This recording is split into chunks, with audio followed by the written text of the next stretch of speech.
Los que quieran o puedan poner el video, pues se les agradece ponerlo. Eh, y vamos a hacer la segunda parte sobre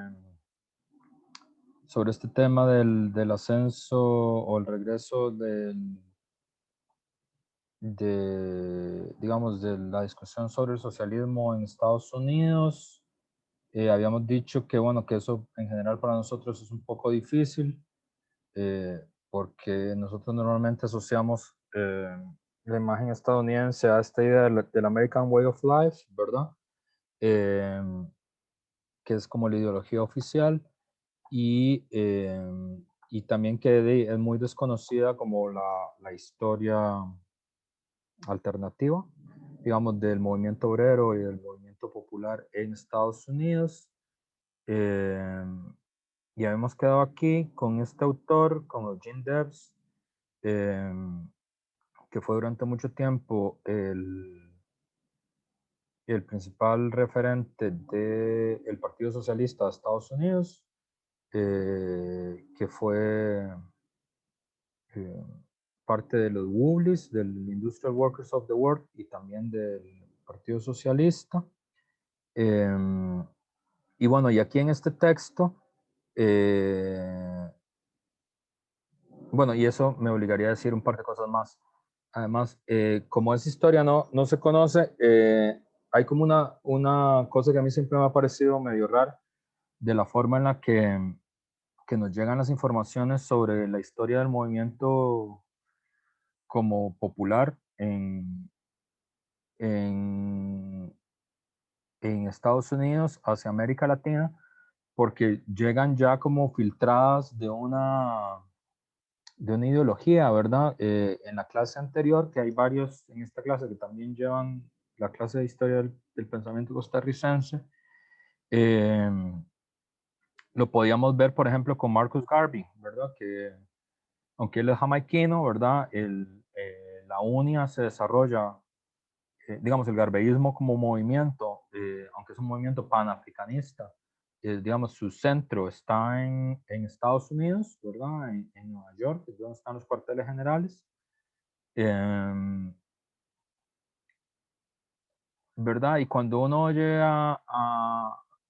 ya en nuestra época hablar de Marcus Garvey, por ejemplo, entonces uno lo que imagina es como algo que tiene que ver como con la música de Bob Marley, como una especie como de espiritualidad profunda, ¿no?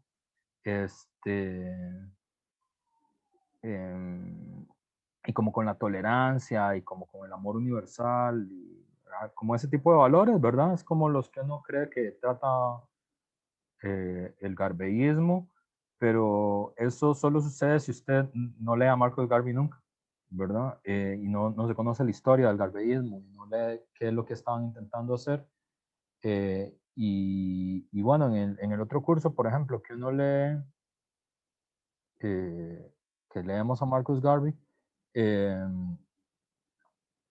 el, uno lee los textos de Garvey y no tiene nada que ver ni con la espiritualidad profunda, ni con ningún tipo así como de metafísica tipo Sociedad Gaia, ni nada de eso, sino que él dice, los principales problemas del negro en Centroamérica son, uno, los linchamientos, dos, la supresión de derechos políticos, tres, los bajos salarios.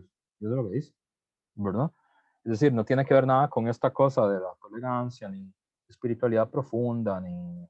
O sea, es un programa de acción política y económica para la descolonización. Y eso es lo que, y eso es lo que le da fuerza, ¿verdad? Y entonces hay otras cosas, por ejemplo, como las políticas de inclusión o el derecho a la libertad de palabra y expresión, que son cosas como que nos vienen de la cultura anglo, ¿verdad? Eh, pero nos vienen como sin historia, sin referencia, ¿verdad? Por ejemplo, Helen Keller, que es muy conocida en educación, yo no sé si alguno de ustedes es de educación, pero eh, es una referente del trabajo para incorporar a las personas no videntes, ¿verdad? Es una de las referentes, porque ella misma era no vidente. Entonces, todas las personas que trabajan, digamos, con las políticas de inclusión asociadas eh, a personas no videntes, bueno, una de las referentes es Helen Keller, ¿verdad? Es como de las más conocidas. Lo que no es conocido es que Helen Keller es una Woobly y es una socialista también, ¿verdad? Es una de las militantes más de la extrema izquierda eh, de los movimientos sociales estadounidenses. Y tiene todo el sentido del mundo porque ¿a quiénes más les podría interesar la suerte de las personas que no tienen la posibilidad de ver, ¿verdad? Porque en una lógica de mercado total, es muy sencillo, es decir, nada más arreglas, ¿no? Allá ustedes, ¿verdad? Y ella cuenta además en su biografía, que es muy, muy interesante, es que ella se vuelve socialista porque sus amigos alemanes, eh, el Newsweek, el Día Nuevo, que es el periódico de los socialistas alemanes, de los socialdemócratas alemanes fueron los primeros que lo hacían el periódico, bueno, su periódico normal, ahí donde explicaban cuáles eran los objetivos de los socialistas, eh, pero lo hacían en braille, ¿verdad? Entonces ella pudo leer no, el manifiesto comunista y la crítica del programa de Gotha y todos los textos de Kautsky ahí en braille, y así se hizo socialista, ¿verdad? Y esa demanda es una demanda que no tiene que ver nada como con estos valores como que más asociamos a lo liberal, ¿no? La tolerancia y la inclusión. Es una demanda que tiene que ver contra el capitalismo. O sea, hay que incluir, tiene que ver con los derechos laborales, contra la exclusión, con la responsabilidad de las empresas por los accidentes que sufren las personas. Tiene que ver con eso, ¿verdad? Eh, igual con la libertad de expresión, ¿verdad? Eugene Debs, por ejemplo, y toda esta gente, los Wooblis, defendieron la libertad de expresión de una forma que a mí siempre me parecía muy curiosa, porque no fue siempre un derecho importante en los Estados Unidos.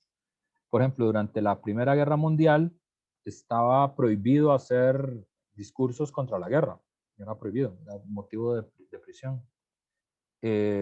Entonces, la libertad de hablar en público en contra de la guerra, lo que hacían este tipo de gente, como Eugene Debs, que por eso pasó preso un pedazo grande de su vida, era que hacían una línea, digamos, de 50 o 60 oradores, ¿verdad?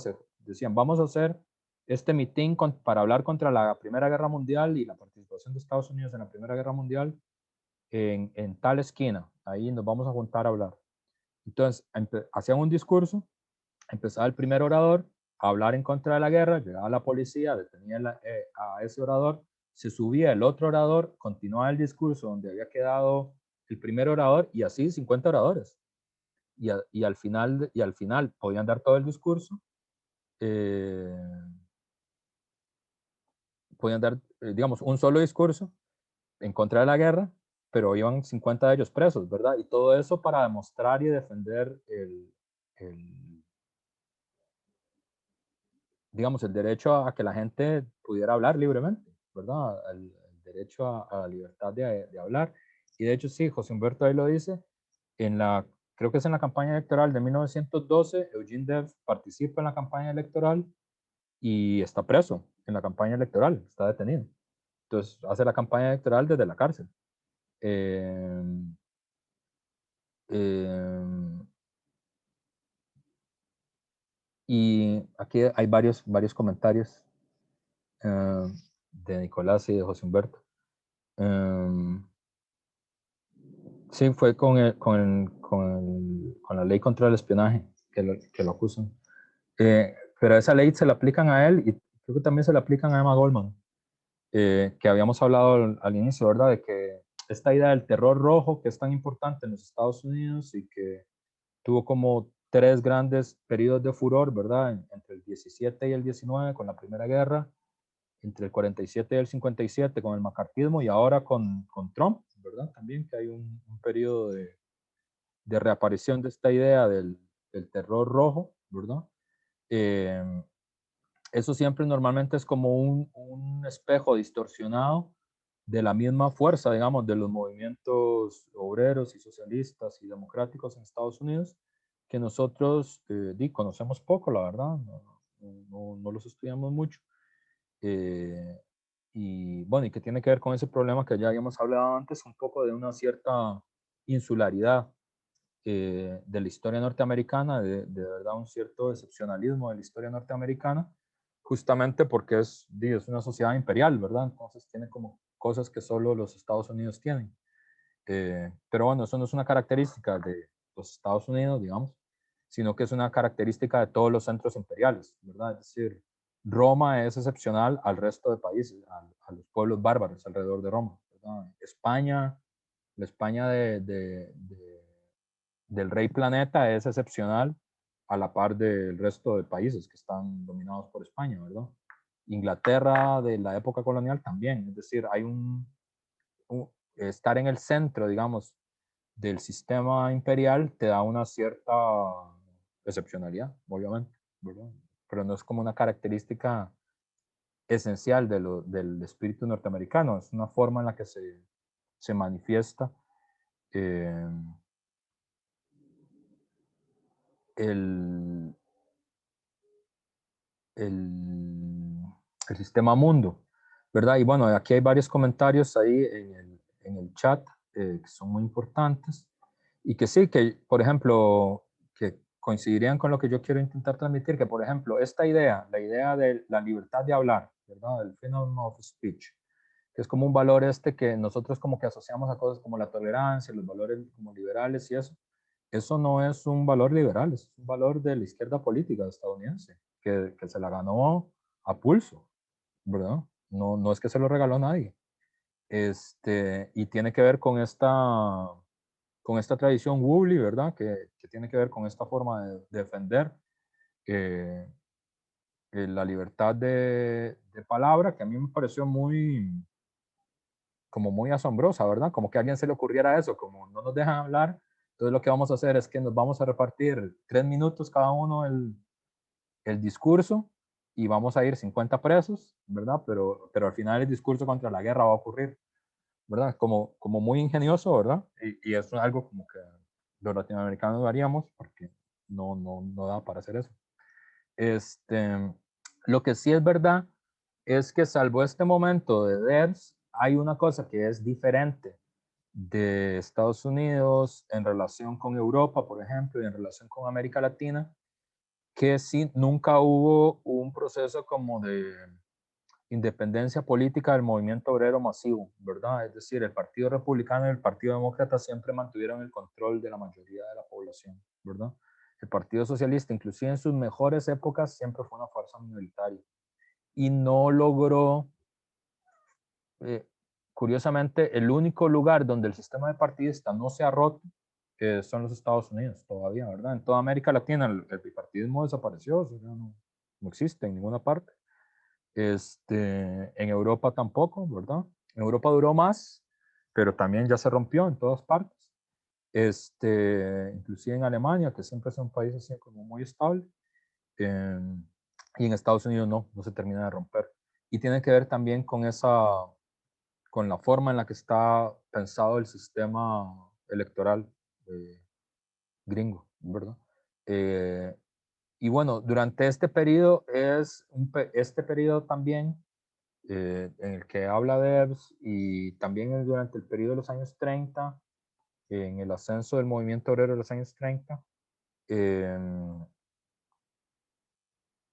hubo todo un debate sobre la posibilidad de un tercer partido en Estados Unidos, digamos, de un partido apoyado en los sindicatos o un partido socialista amplio de masas, pero eso nunca se ha terminado de materializar en los Estados Unidos, ¿verdad? Bueno, aquí hemos visto un poco como cuál es la historia de cómo se ha desarrollado el regreso de este debate. Lo primero que habíamos dicho es que tiene que ver con el fracaso de una cosa que se llama el Proyecto para el Nuevo Siglo Americano, que es el proyecto que escribieron Donald Rumsfeld y Paul Wolfowitz y lo que se conoce con Lisa Rice, lo que se conoce como los halcones, ¿verdad? Que era un programa para rediseñar el Medio Oriente y garantizar la seguridad energética de Estados Unidos por esa vía. Ese proyecto explica por qué los Estados Unidos se desbocaron tanto en apoyar el golpe de Estado del 2001 en Venezuela, ¿verdad? Que los que hicieron el trabajo sobre la revolución no será transmitida, ahí como se puede ver como muy claramente eso. Pero ese proyecto fracasa, ¿verdad? Fracasa en Irak, porque combina por un lado la oposición a la guerra, ¿verdad? Una guerra que la mayoría de la población norteamericana y mundial consideró que era unilateral y que era equivocada. Y que además los Estados Unidos consideraban que eso iba a ser un paseo, ¿verdad? Eh, la élite norteamericana se consideraba suficientemente fuerte como para echar atrás lo que se conoció como el síndrome de Vietnam, que fue eh, el síndrome que se produjo en la élite política y militar norteamericana cuando pierden la guerra de Vietnam en el 75. Y a partir de ahí ya hay un cambio en la política de exterior, eh, marcada por un discurso a favor de los derechos humanos, que es sobre todo la administración Carter la que hace eso. Y es una combinación como de reacción democrática, o sea, es una política reaccionaria con un discurso democrático, donde el eje es forzar a las direcciones políticas socialistas, obreras, insurgentes, a llegar a un acuerdo político para que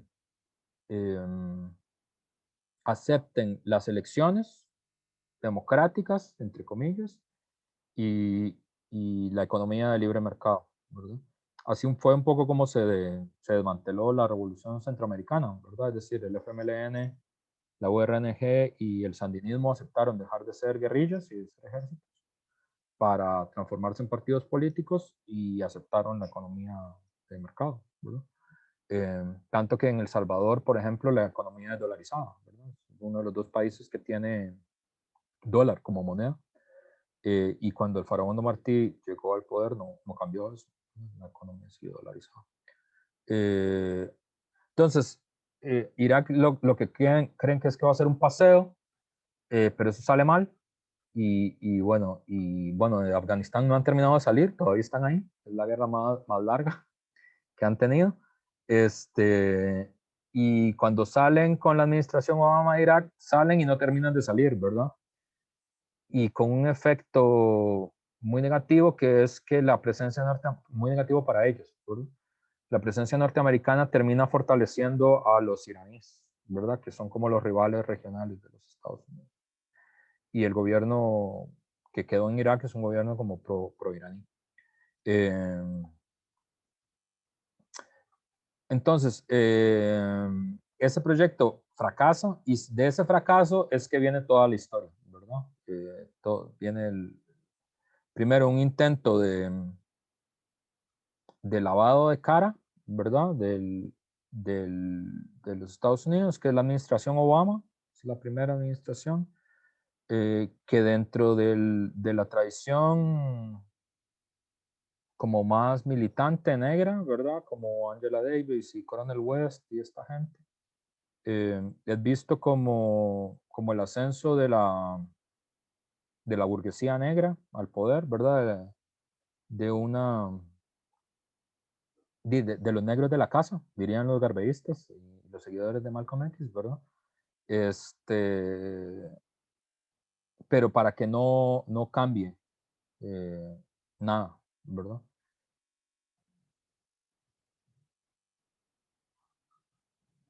Y, bueno, y me salté dos cosas que eran importantes. El desarrollo del movimiento de globalización, que eso también tiene una importancia en Estados Unidos. La defensa de la democracia, que está asociada a una cosa que hizo Luis, que es el inicio de la guerra global preventiva contra el terrorismo, que es una política norteamericana que se llevó a todas partes del mundo.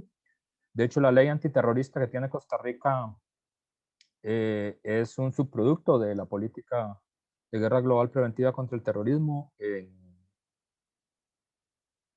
Estados Unidos, ¿verdad? Porque eso, bueno, eso es una invención de la familia Bush, de la gente alrededor de Bush, que básicamente es la posibilidad de hacer una guerra en cualquier parte del mundo, suponiendo que alguien eventualmente se puede transformar en una fuerza terrorista, ¿verdad?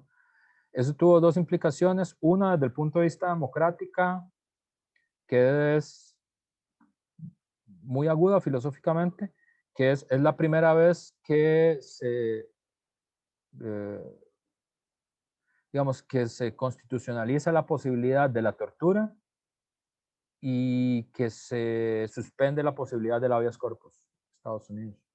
Algunos filósofos como George Agamben dicen que la modernidad surgió en Inglaterra cuando se inventó el habeas corpus, en 1642. Y es verdad que los sistemas de dominación anteriores a la modernidad no tenían nada parecido al habeas corpus, no existía tal cosa como el habeas corpus en el mundo romano ni en el medieval. La guerra global preventiva contra el terrorismo suspendió el habeas corpus y, y además construyó el concepto de terrorismo, que es muy importante en el lenguaje político contemporáneo, ¿verdad? Porque, y para mí es muy peligroso, muy antidemocrático el uso del término, ¿verdad? Por ejemplo, en las movilizaciones que recién pasaron en el país, tanto el gobierno como los diputados acusaron de terroristas a las organizaciones que estaban protestando. En el 2008, durante el plan fiscal, también fueron acusados de terroristas los huelguistas, ¿verdad? Y, y aquí, gracias a Bush, el terrorismo es una tradición que hay que entenderla en la tradición de Carl Schmitt, ¿verdad? Del jurista y filósofo nazi, que es el redactor de la Constitución nazi, que él sostiene pero él hace la conceptualización no para el concepto de terrorismo, para otro concepto. Pero digamos, el terrorismo es un concepto vacío, jurídicamente vacío, por eso es que es tan peligroso. Si ustedes revisan eso con mis estudiantes de trabajo social, lo estudiamos más. Si ustedes revisan lo que la ley costarricense dice sobre el terrorismo, es decir, cuál es la ley antiterrorista en Costa Rica, es un concepto jurídico vacío, es decir, es un concepto que primero es una definición circular, eh, que ahí para la gente que estudia filo es o que estudia lógica es muy vacilón, porque es lo primero que uno aprende en lógica, ¿no? Que uno no puede hacer definiciones circulares, uno no puede decir, ¿cuál es la definición de azul? Las cosas que son azuladas. Entonces ahí, ¿no? Mario Sala les pone un 5 a todos por la definición. Y terrorismo está definida de esa forma, ¿verdad? Eh, que es terrorismo es todo aquel que apoye o fomente actos de terrorismo. Esa es la definición que está. Si no me creen, la pueden buscar. Pero además tiene un montón de cosas. Ahí dice todo aquel que, bueno, es una definición larga. Por ejemplo, el tráfico de pólvora eventualmente puede ser considerado terrorista. La falsificación de moneda, la interrupción de una actividad marítima de un barco en el mar, la ocupación ilegal de un edificio, ¿verdad?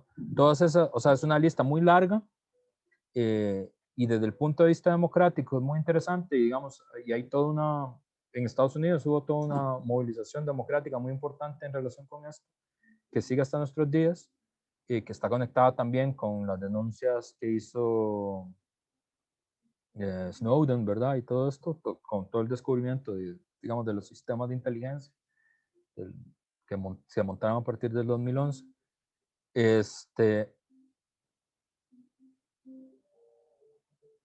Que em, que este término terrorista es una calificación que da el Estado y que eventualmente el Estado puede calificar de terrorista cualquier actividad, casi cualquier actividad.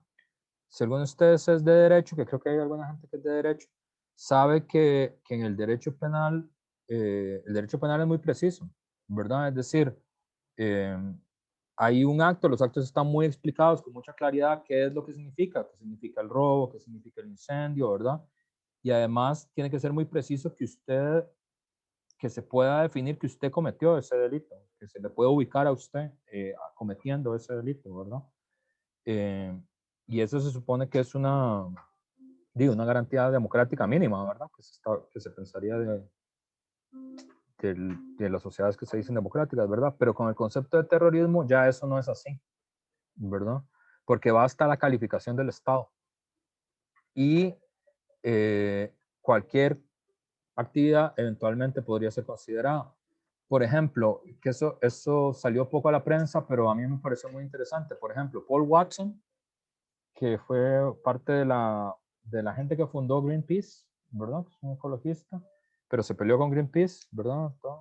Y ya no es parte de Greenpeace, de hecho lo critica mucho. Y detuvo un barco atunero taiwanés en costa costarricense. Ustedes, si alguno de ustedes es de Punta Arenas, saben que ahí hay una polémica muy grande por el tema de la piratería de tiburones en Costa Rica, es todo un tema.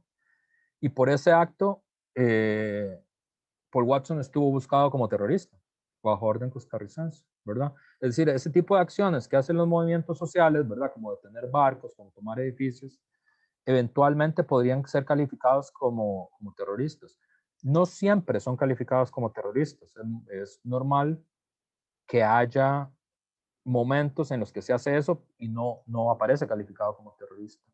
Pero por eso es que es tan peligroso lo que se inauguró en el 2011, en la medida en la que es el Estado el que califica eso, ¿verdad? Es el Estado el que define cuándo algo es terrorista y algo no lo es, ¿verdad? No hay una definición precisa, ¿verdad? A diferencia de todos los otros delitos, que son muy precisos, está muy tipificado y es muy fácil de saber si usted cometió un delito o no, ¿verdad? Ahí se le da una definición amplia. Ahí el Estado llena de contenido que es lo que considera terrorismo. Y el problema central aquí, que Helio Gallardo ha escrito mucho sobre eso, a mí me parece que es muy agudo lo que él ha escrito sobre eso. El problema es que la calificación de terrorista significa en el mundo moderno no persona, que es el tema, ¿verdad? ¿Y qué significa no persona? Que los derechos humanos de esa persona están suspendidos a partir de la calificación de terrorista, ¿verdad? Donde es más expresivo eso, y a mí sabe, aquí hay varias, es que no puedo, a ver, hay varias cosas. Lucía dice, bueno, sí, en Filipinas, ¿verdad? Y bueno, en el caso de Costa Rica también, sí. Por ejemplo, quemar una llanta en una protesta eventualmente podría ser considerada un acto terrorista. Si el Estado lo califica así, podría ser, ¿verdad? Aunque es muy normal que en las manifestaciones se quemen llantas. Uno puede estar o no en acuerdo que se haga eso, pero eso no es el debate, ¿verdad? Eso no es el debate, es que el Estado puede hacer eso, ¿verdad? Profe, Pero, pero una pregunta. Ahí puse un comentario. ¿No fue por eso que se le acusó de terrorismo a unos compañeros durante las tomas? En el bloqueo fuera de derecho, ¿no? no sé exactamente si están, pero podrían, o sea, si el Estado quisiera, lo podría hacer. O sea, Creo que califica. intentaron de... Pero, por ejemplo, la toma de un edificio como el que hubo en el 2019 podría calificar como acto terrorista. Está dentro de las calificaciones posibles, ¿verdad? No quiere decir que cada vez que alguien se toma un edificio lo van a calificar como terrorista. No quiere decir como eso. Quiere decir que el Estado tiene ¿cómo se dice? Tiene un concepto jurídico vacío. Ese es el tema, ¿verdad? O sea, que no es preciso. A diferencia de, qué sé yo, de la estafa comercial, que la estafa comercial está muy claro que cuándo es que la cometiste, ¿verdad? Aquí no. Y, y el asunto es que, por ejemplo, que eso a mí me hizo mucha gracia que en Costa Rica se discutiera poco. Bueno, también es que no tengo tantos amigos abogados, pero por ejemplo, la implicación que de la calificación de terrorista, por ejemplo, de Ben Laden, que no tiene que ver con que uno defienda lo que Ben Laden hizo, no es eso, sino que El asunto es que eso permitió, por ejemplo, el asesinato extrajudicial de él y de su familia, ¿verdad? Que eso con los delitos no se hace eso, ¿verdad? Es decir, si hay un delincuente que hace algo, usted se supone que las fuerzas de seguridad lo detienen y lo ponen en tribunales y el tribunal lo juzga. Eso es lo que se supone que tienen que hacer. Y todas las personas tienen un derecho a un juicio justo, en principio, ¿verdad? A defenderse de lo que hizo. Y un jurado de iguales tendría que juzgar si los delitos que cometió son así o no. Eso es el procedimiento de derechos humanos estándar. Cuando se introduce el tema del terrorismo, eso se corta, porque la calificación de terrorista lo que significa es que se te transformas en una no persona. Entonces, el asesinato extrajudicial es una posibilidad. Nadie está obligado a darte un juicio justo, ¿verdad? La tortura es una posibilidad, porque nadie está obligado a no torturarte, ¿verdad? La muerte de las personas que están asociadas a vos, aunque no hayan hecho algo, porque ese es otro principio del derecho penal. El derecho penal es individual. Es decir, qué sé yo, Nicolás hace un delito y yo estoy a la par de Nicolás, pero eso no quiere decir que a mí me imputen el delito. O sea, el delito lo hizo Nicolás, yo puedo estar a la par de él, pero ya, o sea, si me quieren acusar de algo a mí, me tienen que acusar a mí por separado de Nicolás, ¿verdad? Yo no tengo responsabilidad en relación con el delito que comete otra persona que está a la par mía. Con el concepto de terrorismo no funciona así. O sea, usted por asociación queda, queda,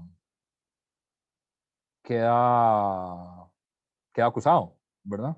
Porque uno diría, bueno, está bien, Ben Laden, digamos, está bueno que le dispararan, digamos que alguien dijera, por lo que hizo y eso. Pero ¿y la esposa? ¿Verdad? O sea, al que le disparó a la esposa no debería ser juzgado, porque la esposa no hizo nada. Nadie ha demostrado que la esposa haya organizado el atentado, ¿verdad? Y en el caso, y entonces ahí se abren como debates que son muy macabros, ¿no? Dentro de todo esto. Y eso empieza en el 2001 y eso no ha desaparecido, ¿verdad? O sea, todas las legislaciones antiterroristas están actuales en el mundo y todas están inspiradas en la norteamericana. De hecho, hay un movimiento mundial que viene desde la ONU, de hecho, por actualizar las legislaciones antiterroristas en todas partes del mundo y hacerlas calzar con el modelo estadounidense, que la otra facultad que tiene es que es extraterritorial, que también es otra cosa rara, porque los Estados Unidos actuaron fuera de sus fronteras, que se supone que no lo pueden hacer, actuaron en Pakistán, sin permiso del gobierno pakistaní además. Eh, entonces, bueno, eso, entonces aquí hay todo un tema que tiene que ver con este problema, con el problema de la democracia, y que bueno, que en el debate estuvo más asociado a lo que pasó ¿no? Con Snowden y ahora ¿cómo se llama el tipo de Wikileaks? Con Julian Assange y todo esto, ¿verdad? Hay dos elementos que, perdón, James, ¿quieres decir algo? Estás con la mano levantada. Sí, profe. Ajá.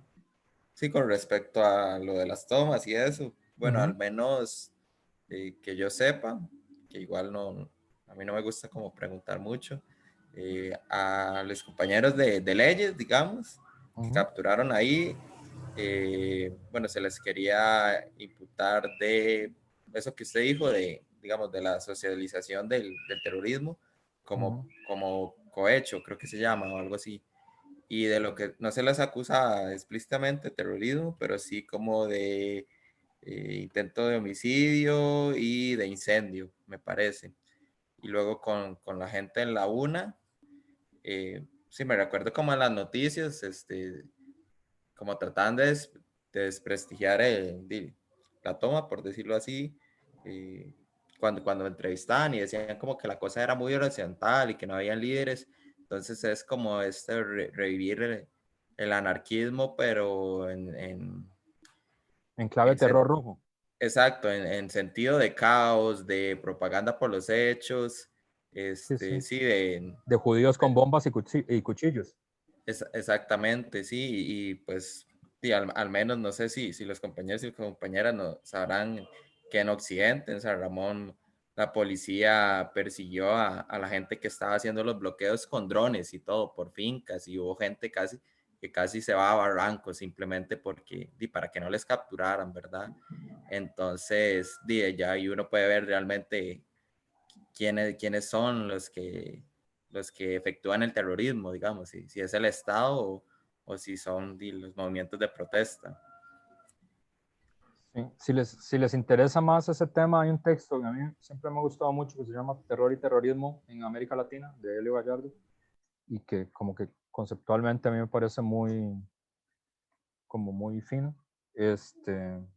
Yo creo que solo yo leo ese texto. Yo creo que ni Helio se acuerda. Con Helio me pasa mucho. Yo le digo, Helio, tal cosa, tal texto. Y dice, no tengo idea de qué me estás hablando.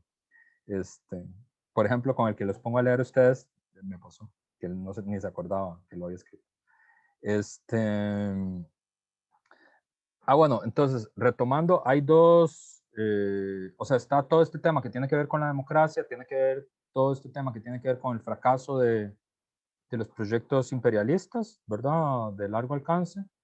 Tiene que ver con toda una cosa que tiene que ver con el ascenso de la desigualdad en Estados Unidos. Es muy impresionante porque ha habido como dos grandes crisis, tres con esta, ¿verdad? En los últimos 20 años. La primera fue la crisis de las dot-coms, que ustedes no se acordarán porque ustedes son muy jóvenes, puede ser que algunos hayan nacido en esa época, pero a finales de los años 90 todo el mundo estaba seguro que se iba a volver rico haciendo páginas web. Era muy divertido. Las series lo retratan mucho. Si ustedes ven como Seinfeld y así, o Friends, o series de los años 90, todo el mundo está seguro y hay un montón de series que es gente que se vuelve rica haciendo páginas web, aplicaciones, todo eso. Eso, videojuegos como Roblox. Y bueno, eso no pasó, eso se pinchó. No, la historia estaba hablando sobre los gringos. No, ya no, ahora voy a hablar sobre el 2008. Bueno, y estuvo esta otra gran experiencia, que es la que ya empieza hacer reaparecer, digamos, el debate sobre el tema del socialismo en los Estados Unidos, que es la forma en la que se resuelve la crisis del 2008, ¿verdad? Que eso implica el ascenso, digamos, del socialliberalismo, del gobierno de Obama y de Biden, del primer gobierno, ¿verdad? Porque ahora viene el segundo gobierno,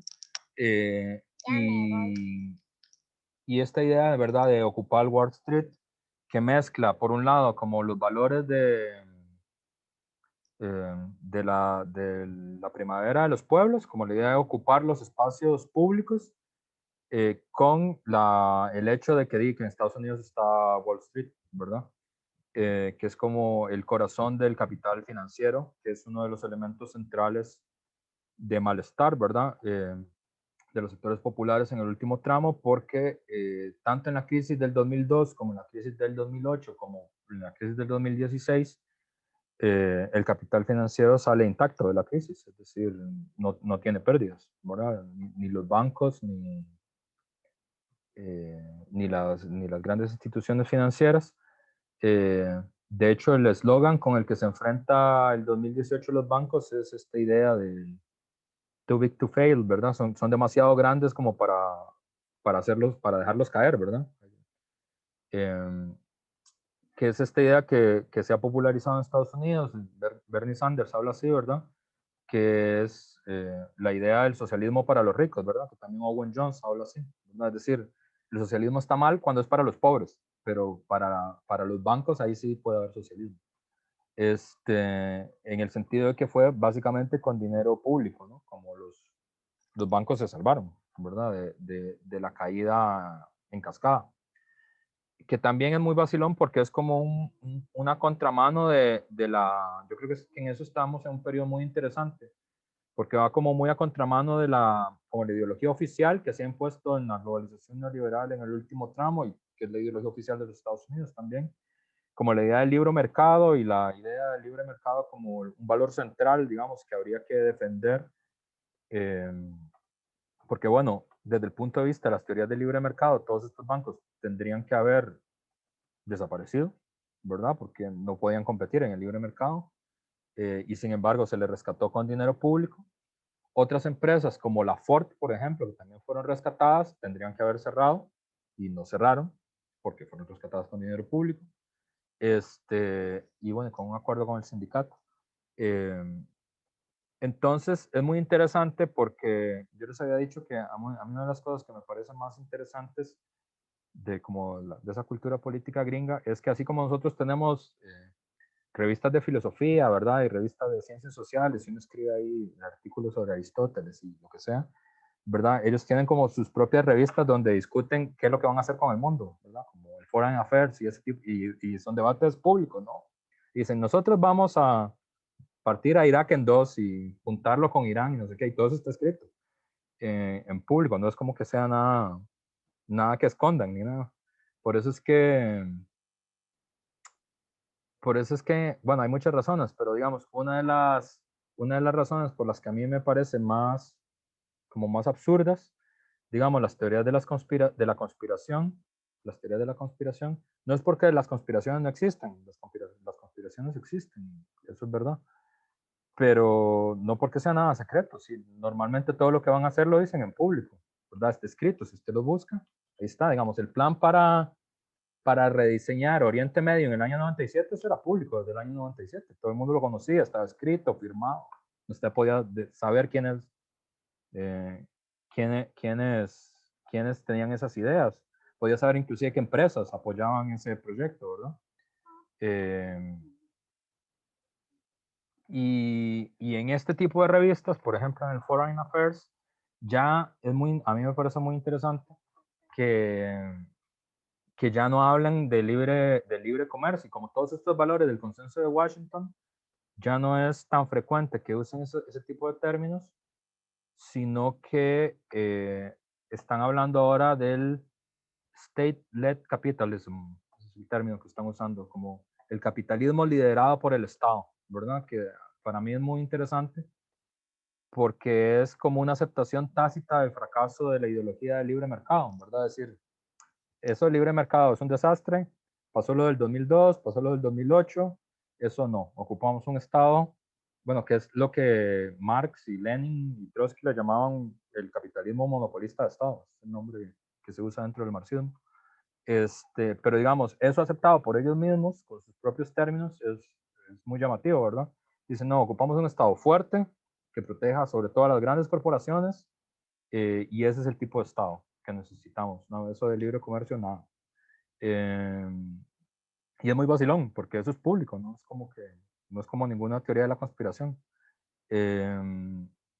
Y ya, digamos, la forma en la que salieron de la crisis del 2007 y del 2008, la forma que están intentando salir de esta crisis, de la del 2020, tiene como ese estilo, ¿verdad? Como de apuntar hacia un Estado, un capitalismo monopolista de Estado, ¿verdad? O sea, un Estado fuerte, autoritario, que garantice que los negocios sigan funcionando, ¿verdad? Sobre todo los negocios grandes, ¿verdad?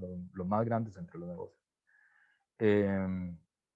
Entonces ahí está combinado el malestar que viene de la tradición antiimperialista que existe en Estados Unidos, no es que no exista, hay una larga tradición de lucha contra el imperialismo y contra la guerra imperialista, la lucha contra la desigualdad, ¿verdad? La lucha que combina una tradición igualitarista que viene de muy atrás, de 1776, que es la tradición como que se inspira en Jefferson y en Thomas Paine y como en el ala izquierda, digamos, de los independentistas estadounidenses, y la tradición que viene del movimiento obrero, que también es muy importante en Estados Unidos. Y empieza con esta idea de ocupar Wall Street y salta a la opinión pública, que no es lo mismo que sea lo mismo, con la campaña de Sanders del 2015 y del 2016, ¿verdad? O sea, a partir de aquí se transforma en un fenómeno mediático y ya ahí todo el mundo tiene que decir algo sobre eso, ¿verdad?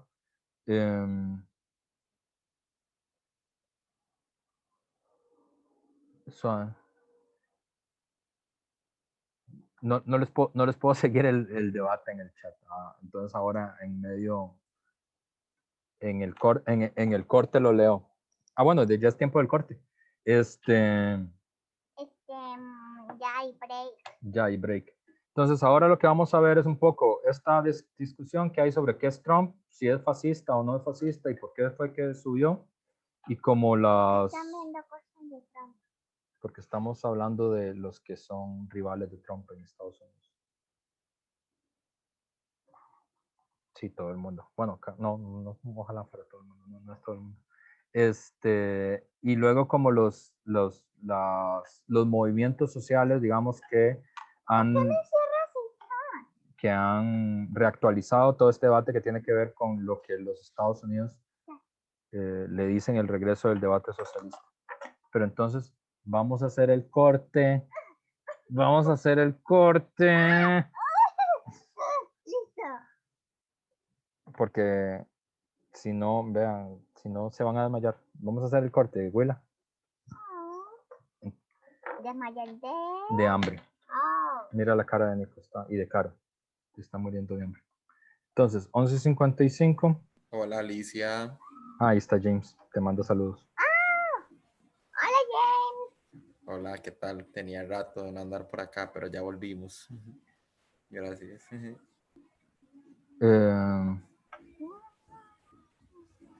Break. Bueno, break. Nos vemos. Bye bye. Vamos a continuar con esta parte. Entonces, hay varios debates que tienen que ver con una época que a nosotros nos parece demasiado lejana ya, que es el 2016, que es hace apenas 4 años en realidad, porque ahora 4 años parece un montón de tiempo. De hecho, todo el ascenso como popular y de luchas arranca justo cuando Trump asume en el 2016. Y hay un primer debate dentro de la izquierda mundial, de hecho, pero bueno, obviamente dentro de la izquierda gringa, referenciada alguna con el socialismo, otras no. En la tradición norteamericana hay como 3 cosas que nosotros no usamos, 3 categorías que nosotros no usamos. Una que es liberal, ¿verdad? Que traducido al español es liberal, que no significa lo mismo que significa en América Latina, ¿verdad? Que es como una especie de activista militante por la defensa de los derechos públicos, una cosa así, sería más o menos, ¿verdad?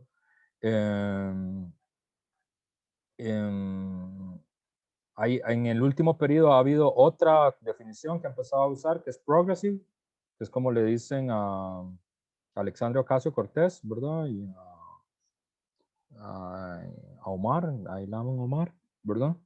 Y socialist, ¿verdad? Son socialistas, ¿verdad? Nosotros no tenemos esa definición, pero bueno, esas son las definiciones gringas porque es que hay tradiciones distintas, tradiciones locales, ¿verdad? Entonces, dentro de esa misma tradición, hubo un debate primero que tiene que ver con si Trump era fascista o no, ¿verdad? Que fue la primera del 2016. Ahí yo creo que habría que aclarar varias cosas antes de entrar a ese debate, que es a veces se usa el término fascista como insulto, ¿verdad? Y es como la versión al revés de como lo usa la derecha política, ¿no? Que le dice comunista a todo el mundo, como comunista desde Biden hasta los trotskistas, ¿verdad? Entonces, eso no explica nada. Es como el anverso de cómo habla Trump, ¿verdad? Entonces, a veces se usa como insulto, ¿verdad? Como para decir que alguien es de derecha o es conservador o así. Que se usa en el lenguaje regular, pero eso no tiene como rigor conceptual, ¿verdad? El fascismo es un término que ha sido conceptualizado, ¿verdad? Tiene distintas conceptualizaciones dentro de la tradición socialista y de la tradición marxista. Hay un gran teórico de eso, que es, a mi entender, es el que mejor entendió el fenómeno, que es León Trotsky, que los textos de Trotsky sobre el fascismo son muy poco leídos, en general dentro de la misma tradición socialista y marxista, porque tiene 2 textos fundamentales que se llama ¿Dónde va Alemania? Y a mí, digamos, yo lo que dice ahí lo firmo en cualquier momento, me parece que es cosa que tiene razón. No sé. como esos libros que uno los lee, ¿no? Y se dice, tiene razón, puede ser.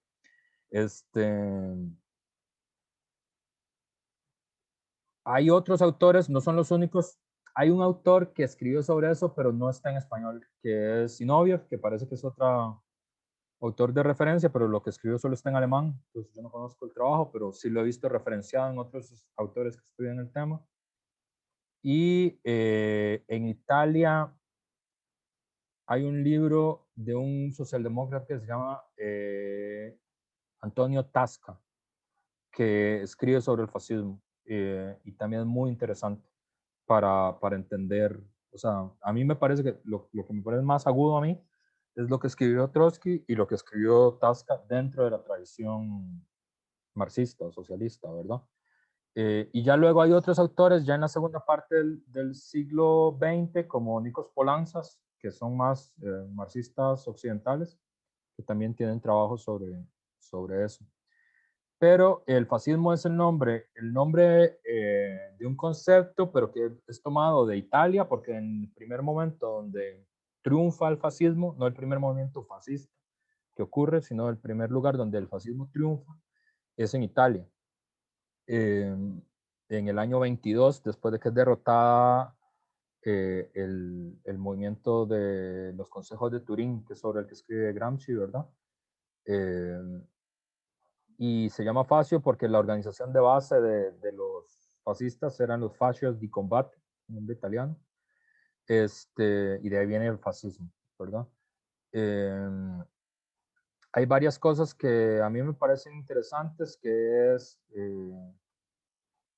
una cosa primero que dice, por ejemplo, Henri Lefebvre, que es el fascismo no es una ideología, en contra de lo que la mayoría de las personas creen. De hecho, el fascismo normalmente actúa sin ideología o la construye a posteriori, ¿verdad? Por ejemplo, Benito Mussolini, después de ya haber tomado el poder en el 22, estaba pensando en el año 24 convocar un congreso para definir en qué consistía el fascismo, ¿verdad? Y que nunca convocó tal congreso, por cierto. Pero, digamos, eso quiere decir como la seriedad de las ideas no es el fuerte del fascismo, no es como una doctrina como el liberalismo, digamos que uno dice, claro, es que en esto consiste la doctrina liberal, ¿verdad? O como el catolicismo social. Entonces uno dice, claro, se lee las doctrinas del Papa y ya uno dice, ahí está la cosa. Que es un poco como Trump, ¿verdad? Si uno dice, bueno, ¿cuál es la ideología de Trump? ¿Verdad? Entonces uno hace cara de como que eso no es lo más importante de él, ¿verdad? O sea, las va montando en el camino. Hay algunos rasgos, no es que no haya, pero hay algunos rasgos. Pero sobre todo, y eso a mí me parece, es la apología de la acción de hecho. Eso es lo que a mí me parece que es más importante. O sea, es una justificación del golpe dado, ¿verdad? Y creo que eso es lo primero.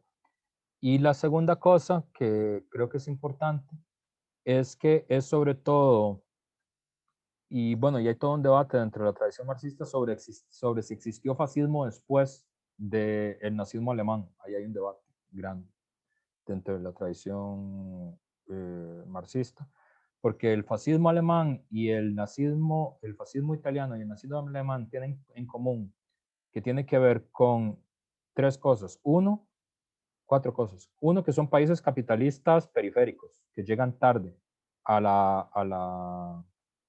la distribución del poder imperial en el mundo, ¿verdad? Alemania y Italia no tienen grandes imperios coloniales, ¿verdad?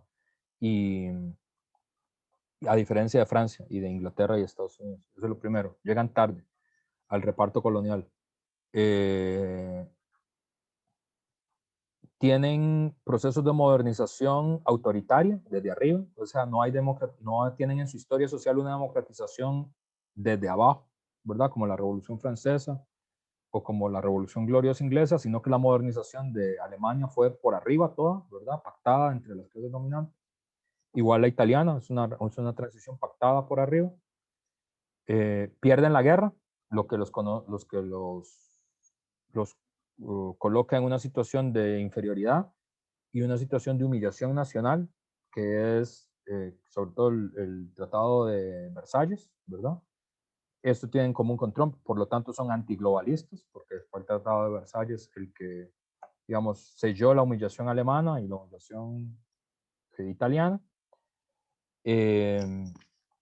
Se apoyan sobre todo desde el punto de vista sociológico en lo que los marxistas le llaman el lumpenproletariato, ¿verdad? El proletariado lumpen, el de clase, ¿verdad? No en la clase obrera, sino en los empobrecidos urbanos, ¿verdad?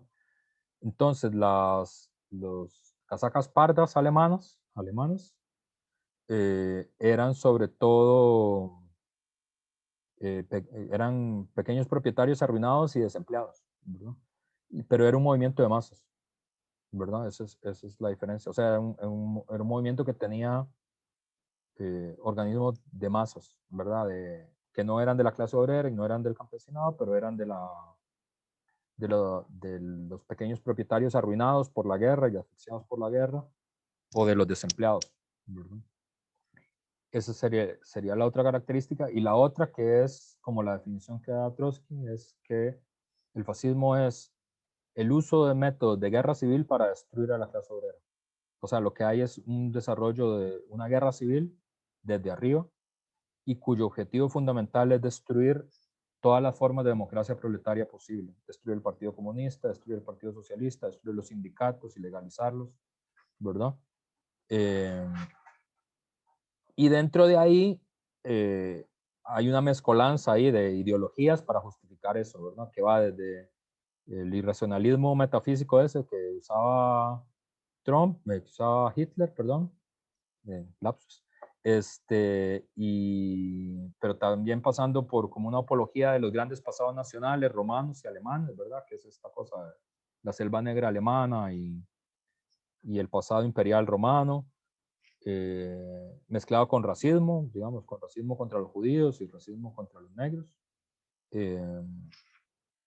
y la idea de un Estado corporativo, ¿verdad? Y lo que construyen es un Estado corporativo, ¿verdad? Porque es un Estado que anexa las principales empresas capitalistas y las organizaciones de masas, ¿verdad? Que quedan anexadas al Estado. Y una cosa que señala un seguidor de Trotsky, que se llama Ernest Mandel, señala que en el fondo, que hace un análisis económico del fascismo, que a mí me parece muy convincente, que en el fondo es un mecanismo para salvar al capitalismo, es la última carta que tiene el capitalismo para salvarse, porque al final la eficacia política del fascismo estaba condicionada por garantizar los márgenes de beneficio de las grandes empresas del capitalismo monopólico, digamos, el grupo Krupp, el grupo Fiat, que son los grupos que se benefician con el fascismo porque alguien se beneficia con el fascismo, no es como que nadie se beneficia, hubo empresas que se volvieron muy ricas gracias al fascismo.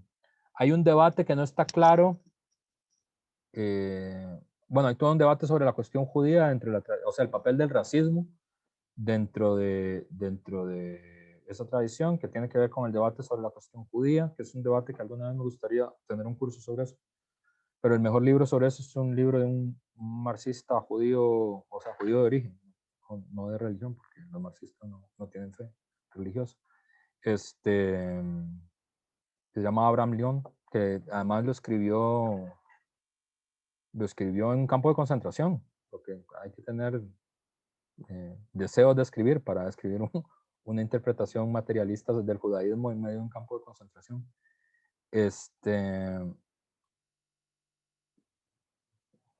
Y hay un debate sobre el antisemitismo, ¿verdad? Sobre si después de lo que pasó en Alemania es posible alguna forma de solución de la cuestión judía, ¿verdad? La forma en la que se solucionó la cuestión judía fue la peor forma, a mi entender, ¿verdad? Lo que voy a decir a continuación tiende a ser polémico, pero bueno, esta es la opinión del profe, que se solucionó de la peor forma, que fue usando a los judíos para colonizar Palestina, digamos, con una fuerza colonial, que es la invasión de Israel. Así fue como en nuestra época se solucionó la cuestión judía, ¿verdad? Que en mi opinión es un proyecto colonial, un proyecto imperialista. O sea, se solucionó de la peor forma. Y entonces eso, ¿verdad? Eso es como el fascismo. Hay un debate sobre eso, sobre la cuestión judía, sobre si eso se va a poder resolver o no, de alguna forma. Y hay otro debate que tiene que ver sobre si el fascismo era un intento o no de construir un sistema social distinto al capitalismo. Es un debate que quedó abierto, ¿verdad? O sea, como que si los campos de concentración eran un proyecto de cambiar las relaciones sociales de producción bajo el capitalismo o no, o que si los campos eran un efecto indeseado de intentar salvar el capitalismo. Ese debate quedó abierto porque lo que pasó es que los nazis fueron destruidos. No, ya. Pero eso quedó ahí. Y ahora en el último periodo ha venido otra vez como el debate sobre los campos de concentración y el lugar que tienen los campos de concentración bajo el capitalismo, sobre todo desde que se aprobó la ley patriota, ¿verdad?, del 2011, porque eso permitió el regreso de la discusión sobre los campos de concentración, ¿verdad? Guantánamo es un campo de concentración que está en Vieques. Hay un debate sobre si las jaulas estas que usan para meter niños presos, migrantes, ¿verdad? Si eso es un campo de concentración o no. Y si lo es, porque lo es, y si no lo es, porque lo es. Obviamente todo ese debate teórico está subordinado al debate por cerrar los campos, que es lo más importante, ¿no? Porque no hayan esos campos y que no existan. Y creo que todo el mundo, toda la gente que tiene como mentalidad y valores democráticos, lo que está preocupado es ver en cómo lo cierra. Pero, pero bueno, hay un debate como más teórico sobre si eso es un epifenómeno o si es una política sistemática para transformar eso en otra cosa. Entonces, este debate sobre Trump tiene que ver con que, primero, con que si existió, hay un debate sobre si existió fascismo después del nazismo, porque inclusive las dictaduras latinoamericanas no son lo mismo que o sea, digamos, no es, como digo, no, es fuera del debate sobre la crueldad con que enfrentan a sus opositores y que son gobiernos autoritarios, todo eso sí, eso es verdad. Pero el debate sobre si son lo mismo, ese es el debate, ¿verdad? Si es equivalente los ejércitos que el fascismo. Entonces ese debate quedó abierto, ¿verdad? Y James y Nico iban a decir algo, me parece que pidieron una mano. Sí, profe. Bueno, la consulta es, evidentemente, no son lo mismo, digamos, ¿no? Tienen y características diferenciadas, pero sí, me parece que las dictaduras latinoamericanas, en especial las del Cono Sur, sí suponen una derrota de los sectores populares y del movimiento obrero, similar a lo que ocurre cuando ascienden los nazis y Mussolini, ¿no? Me parece, o sea, como que se consolide la represión militar estatal y que se consolide, no sé, Pinochet, Videla, bueno, el de Uruguay no recuerdo, y bueno, el de Brasil es mucho, una década anterior casi, pero sí suponen como una derrota, no sé, brutal, por decirlo así, del movimiento de masas. Bueno, Nico, estás muteado. Sí, que quería preguntar si usted ha leído el ensayo de Humberto Eco acerca del fascismo. No, no lo conozco. Déjeme mandarlo porque él creció en Italia fascista y es un intelectual y tiene el ensayo es muy bueno para entender, no tanto, o sea, sí tiene parte ahí de las condiciones económicas, pero también muchas de las partes culturales, tipo ese machismo, ese deseo por la muerte, como los batallones de Franco, que era como alabamos la muerte, ¿verdad? El novio de Entonces, la muerte. sí, Es muy loco eso. acá lo mandé. Es muy corto, es 9 páginas, pero es muy interesante y también habla de cómo vas de el fascismo italiano al alemán, al de Franco, a Pinochet, digamos, cuáles son las partes que son parecidas, porque hay mucho que no es igual, obviamente. Entonces es muy interesante, sugiero que si tienen el tiempo lo lean. Sí, bueno, ese debate está ahí y bueno, está abierto. Por ejemplo, hay alguna gente que sostiene que inclusive Franco es diferente a Mussolini o sea, que fascismo es Hitler y Mussolini, que Franco es otra cosa. Ese debate está ahí abierto, aunque se esté en contra de todos, ¿entiendes? Y en relación con lo que dice James, sí, ahí habría que ver. O sea, porque digamos, hay un hecho real que es el fascismo usa organizaciones paramilitares y parapoliciales para la lucha.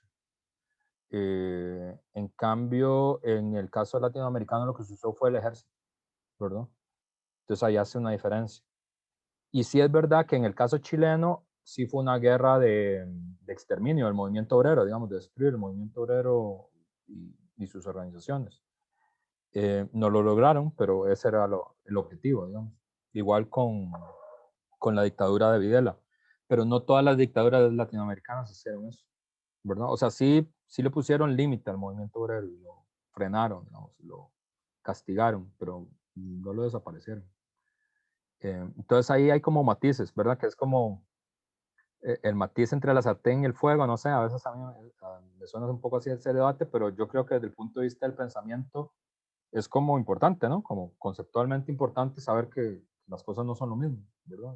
Entonces, con Trump se abrió ese debate, ¿verdad? Porque hay como cosas que uno como que inclinan a decir como que sí, y hay cosas como que inclinan a decir que no, ¿verdad? Eh, por ejemplo, es obvio que el lenguaje autoritario, el lenguaje racista, todo eso está, ¿verdad? Como que el lenguaje antimujer, ¿verdad? Eh,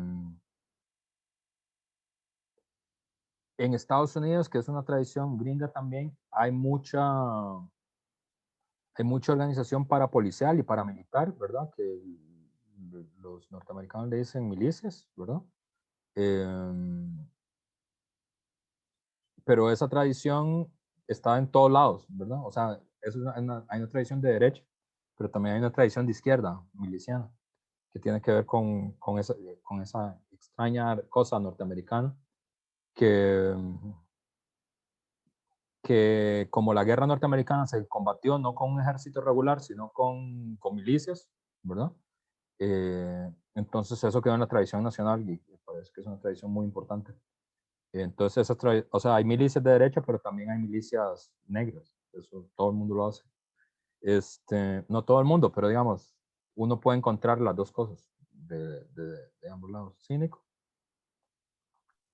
Hablando de milicias, hay un libro acerca del antifascismo que habla de que si buscamos en la historia los inicios del fascismo, se pueden encontrar en el Ku Klux Klan estadounidense, que eran los pequeños, era esta clase blanca, o sea, eran los blancos, pero constituían una clase superior a los negros hasta el momento que termina la guerra civil y después se encuentran compitiendo, peleando contra los negros y buscan devolverlos a su lugar, ¿verdad? Volver a suprimirlos, volver a estar superiores y por eso sacan una guerra de milicias para aterrorizar a la población negra y mantenerlos subyugados y es como los inicios del protofascismo. Y también tiene mucho que ver con que Hitler y los nazis sacaron tanto de su material de Estados Unidos, o sea, todo el Lebensraum, ¿verdad? El Tierra para Vivir, primero lo hicieron los gringos. Bueno, en América se hizo todo, ¿verdad? Quitándole la tierra a los indígenas, pero... o también todas las leyes de Jim Crow fue lo que usaron como modelo los nazis, ¿verdad? Sí, sí. Entonces es, hay fascismo, simplemente el fascismo es inherente a este capitalismo avanzado, digamos. ¿Qué es fascismo para las comunidades indígenas que nunca han conocido algo diferente, verdad? Que si no lo aplicaran a nosotros sería nazismo, pero para ellos es solo pan de día a día. Bueno, esa es la interpretación de Aimé Césaire, del marxista martiniqués de Martinica, que fue el maestro de Frantz Fanon, el maestro real y el maestro político de Frank Fanon, que tiene un texto que se llama El discurso sobre el colonialismo, que a mí me gusta mucho, es como muy interesante. Y ahí me hace ser lo que dice es que lo que más asombra del fascismo es que son blancos haciéndole eso a los blancos, que eso es lo que asombra, pero que a los negros y a los indígenas eso siempre se lo hicieron. Y que entonces lo que indigna de eso es que son blancos haciéndoselo a blancos. Y bueno, esa es la posición de, de César. Y sí, efectivamente, digamos, el fascismo se alimenta mucho de la experiencia colonial, ¿verdad? De Es hecho, llevan adelante guerras coloniales ellos mismos. círculos de izquierda estadounidenses, una forma muy simplificada de decir lo que es el fascismo es el imperialismo para adentro.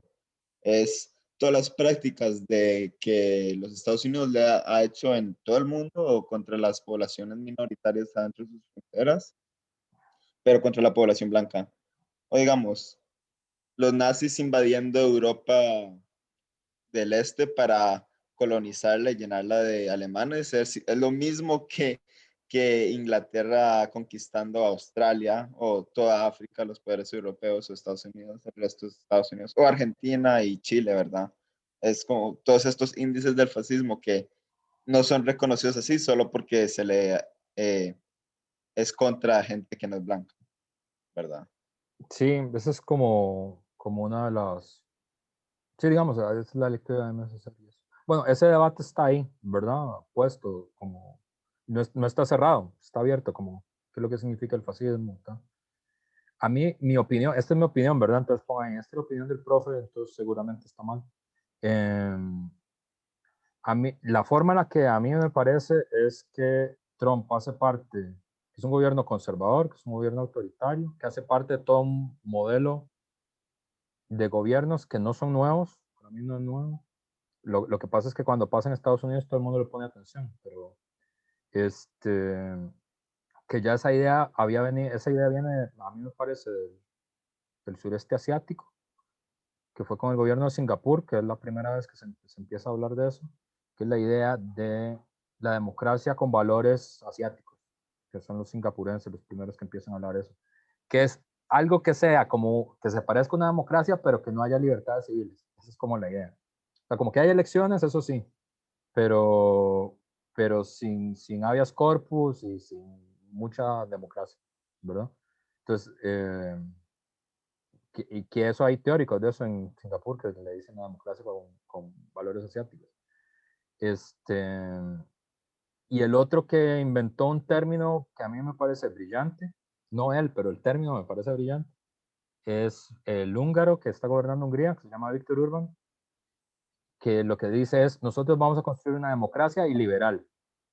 Y entonces, esa definición. O sea, es una democracia porque se vota, pero no hay valores liberales. O sea, no hay, es como, es democracia, pero sin libertades democráticas.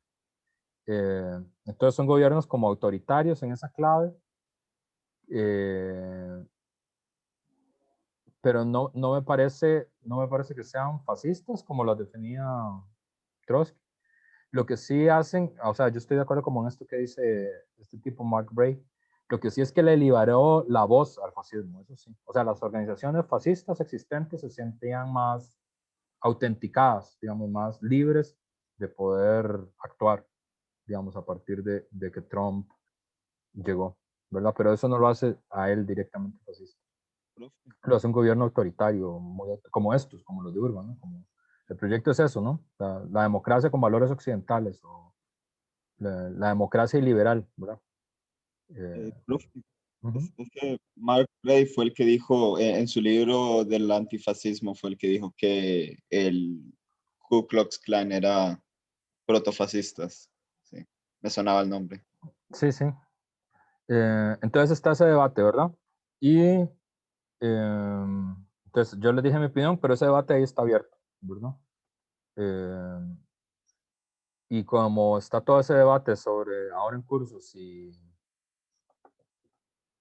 qué va a pasar, si va a reconocer o no va a reconocer, si hay un golpe de Estado o no hay un golpe de Estado, eh, a mí me parece que no, a mí me parece que toda esta movida la está haciendo para no ir preso, básicamente. O sea, como que quiere alguna seguridad de que no va a ir preso, que es lo que probablemente pase. Y bueno, entonces todo el regreso de este tema socialista estaba montado como en varios movimientos sociales.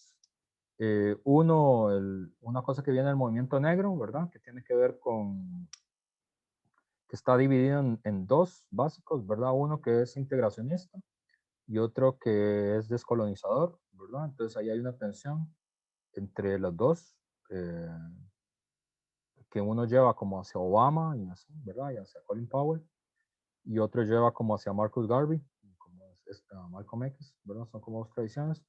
Las tradiciones que están asociadas a las huelgas, al regreso como del sindicalismo militante tradicional norteamericano, son como las huelgas en Amazon, en la Ford, que fue muy importante entre los profesores. Hay todo un movimiento que tiene que ver con esta cosa de la guerra y el armamentismo, tiene que ver con todo el movimiento juvenil contra las armas, ¿verdad? El tema, hay la reaparición del movimiento indígena a partir de la lucha contra los pipelines y así, ¿verdad? Contra los gasoductos.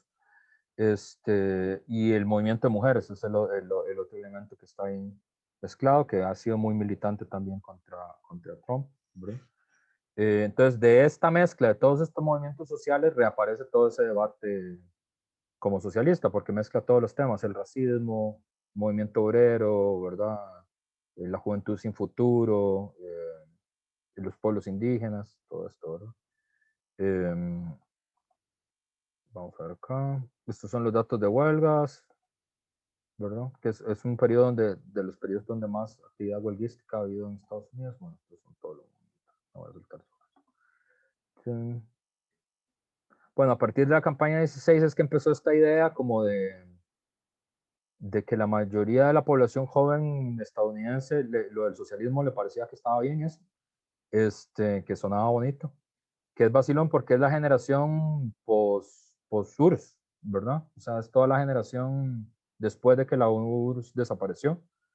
Entonces, como el efecto de lo que le llamamos el terror rojo es menos relevante para sus vidas, ¿verdad? Es decir, no fue muy relevante en el 17 o en el 47, pero ahora, como lo único que se ha conocido es capitalismo neoliberal, o capitalismo liderado por el Estado, con índices muy grandes de encarcelamiento de masas entre los negros, de pérdida de futuro en los jóvenes. En Estados Unidos va a ser la primera generación de jóvenes que va a ser más pobre que la de sus padres, que eso en Estados Unidos es, eso no tiene sentido nada más, es como contar al revés, porque todas las generaciones son más ricas que la anterior, el país está fundado sobre esa idea, ¿verdad? Durante la depresión no, la gente le empezó a pasar mal, pero todo el mundo la recuerda como un mal momento del que se salió adelante, ¿verdad? Pero esa idea como que es otra cosa que a los latinos nos cuesta mucho entender, porque en Estados Unidos hay como, en Europa también, hay como un valor muy importante como a los 18 años poder ser de la casa y ir a hacer tu vida y ese tipo de cosas, ¿verdad? Y si uno se tarda más de los 18 años en irse de la casa, es porque algo malo le pasó. O sea, algo malo hay con ese muchacho que no se va. Y la idea, para los latinos eso es muy raro porque nosotros somos familiaristas, ¿no? Es decir, la gente se queda en la casa hasta que se casan y se va y ya. Y aún así sigue llegando a la casa. Pero tiene que ver con que la familia es una estructura de protección muy importante en América Latina. Entonces, que en general son muy familiaristas. Pero la idea de que haya toda una generación que no se puede ir de la casa, no porque no quiere, sino porque no puede, eso es la negación del sueño americano en sí mismo, ¿no? Entonces, eso ha sido como un periodo como muy traumático y como muy para abrirle la cabeza a la gente. Tengo otra vez a Nico y a James. Adelante. No, James. No, Sí, profe. adelante. No, con eso del sindicalismo, es que a mí me parece curioso, digamos, a pesar de esta clase y la pasada, como hemos visto, la represión brutal que tiene el Estado estadounidense contra el movimiento obrero, el movimiento de masas. Pero curiosamente ahí hay más sindicalismo que en Costa Rica, digamos. No sé Sí. si es que aquí hay más represión ideológica o hay menos condiciones, pero yo creo que de todos los estados-nación de América, o sea, Costa Rica es el que tiene menos sindicalismo, pero curiosamente es la democracia ejemplar del continente, o al menos del subcontinente, digamos, después de Estados Unidos. Sí, eso es, bueno, tiene que ver con la historia del país, pero en Estados Unidos es que es como, no sé, es como explosivo, es una cosa medio rara, ¿verdad? Es como, yo creo que la diferencia con Costa Rica es que Costa Rica es muy institucionalista, la tradición del movimiento obrero es como muy institucionalista y muy respetuoso de las instituciones, porque los sindicatos tienen muchas instituciones aquí, aunque no lo crea, con todas las dificultades, tienen muchas instituciones de mediación, ¿no? Ministerio de Trabajo, los consejos de no sé qué, hay como un montón de pasos, y con la última ley antihuelgas es peor, ¿verdad? Es decir, hay como, es como hacer una tesis de grado para poder hacer una huelga. En cambio, en Estados Unidos, como hay menos reglas, es como más salvaje, ¿verdad? Es como la tradición francesa. Que de hecho los franceses tienen esa distinción, que es la huelga salvaje y la huelga. Que la huelga es la que se pide permiso y porque en Francia hay que pedir permiso para todo. O sea, si uno quiere hacer una concentración de 4 en el parque, uno tiene que pedir permiso. Pero si se lo deniegan, entonces lo que aparece es la huelga salvaje, que lo que quiere decir es, ya nos dijeron que no, entonces vale todo. Entonces, lo de los chalecos amarillos, eso es una huelga salvaje. Entonces, a mí en vacilón, los gringos tienen como esa cosa. También como si las instituciones funcionan bien y si no, entonces ya, digamos, a por todo. Tienen como esa tradición. Y bueno, y además que es que están en las principales industrias, ¿no? Es decir, eso, yo por ejemplo, la huelga de la Ford la seguí mucho, me pareció muy interesante. Pero es que la Ford es una empresa que es más grande que muchos países. Entonces, cada día de huelga, eso tiene efectos, ¿verdad? O sea, vas perdiendo plata cada segundo que no se produce el carro, ¿verdad? Entonces, un toque. No sé, nene, yo te lo doy a vos. Con la sala. Di, no sé, llama al teléfono. Esperaré para jugar. Pues, a propósito de la economía.com, dice, han estado jugando Roblox. Profe, No, digamos, como tiene esa tradición de que hay como un efecto como muy directo sobre las ganancias. Entonces, las huelgas son muy rápidas, muy militantes y como muy duras, por eso mismo, porque es plata constante y sonante cada segundo. Entonces, tiene ese estilo, ¿verdad? profe, Uh-huh. sí, con eso de pedir permiso, bueno, me recuerda al tema de la huelga legal hace 2 años, ¿no? Todo el mundo Bueno, quería... pero es que esa es la tradición costarricense, ¿verdad? O sea, es una tradición que puede ser, ¿cómo te digo? Esta es mi opinión, ¿verdad? Como que hay que ver cada caso. Uno entiende por qué lo de la huelga legal, ¿verdad? Porque es como que la gente quiere estar segura de que no va a pasar nada y en un cierto sentido uno podría decir que es una conquista, que se pueda hacer huelgas legales. En otro cierto sentido no es una conquista porque creo que es lo que vos me querés transmitir con tu comentario. Porque entonces la gente se espera que le den permiso, ¿verdad? Y si no, no lucha. Y, y entonces como estos elementos más militantes no aparecen de las movilizaciones. Y claro, eso es una desventaja, ¿verdad? Porque suponer que todas las huelgas van a ser legales es un error histórico. Algunas son. De hecho, la mayoría no lo son nunca, ¿verdad? Eso es parte de la tradición. Entonces, en Estados Unidos es un poco eso, ¿no? Es decir, como no existe tal cosa como la huelga legal, ¿verdad? No hay, o sea, todas son ilegales, todas son de hecho. Entonces, no es ningún problema. Entonces, uno lo puede ver, es el problema que tienen todas las instituciones en general, ¿verdad? Es decir, las instituciones pueden ser conquistas y la gente aprecia esas conquistas y las defiende, pero puede ser trabas también, eventualmente. Es Ajá. como, Ahí hay que ver cada situación. Si me preguntas a mí la opinión, yo creo que yo tendría una opinión parecida a la tuya. Es decir, como que estamos en un momento en Costa Rica que esa tradición institucionalista está haciendo pasar malos ratos, ¿no? Esa es mi opinión. Eso es también opinión del profe. Entonces, pongan opinión del profe, no tiene por qué ser así. Entonces, ya para ir terminando, ahora sí, este idea del socialismo en Estados Unidos. Primero, es que sobre todo se habla de socialismo democrático. Hay como un serrucho en alguna parte. Voy a un toque. Y música. Ya. Hay primero que se usa el término como socialismo democrático para diferenciarlo como del estalinismo, de esta cosa de que el comunismo es totalitarismo. Entonces el término que se usa, socialismo democrático, es un término bastante vago, ¿verdad? Que puede significar muchas cosas diferentes, ¿verdad? Que puede significar socialdemocracia. Muchas de las medidas son bien las medidas tradicionales de la socialdemocracia europea. Puede significar socialismo, puede significar anticapitalismo, puede significar también capitalismo de pequeños propietarios, eso también está metido todo en el paquete.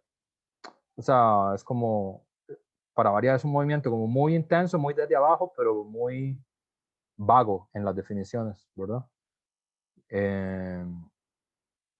Hay toda una discusión sobre el papel de las elecciones dentro de eso, es decir, las posibilidades del socialismo desde arriba, ¿verdad? Es decir, de ganar espacio en el terreno de las elecciones y a partir de ahí modificar las condiciones materiales, que es como un poco como la apuesta de Sanders, de Bernie Sanders, y de Alexandria Ocasio-Cortez y eso, y quienes están en contra de esa tradición,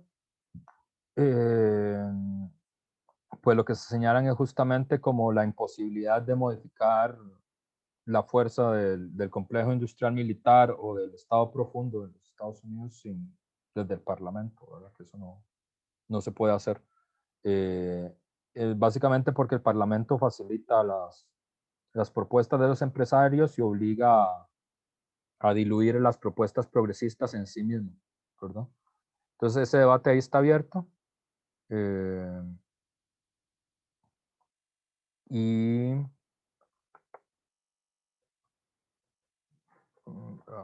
toque.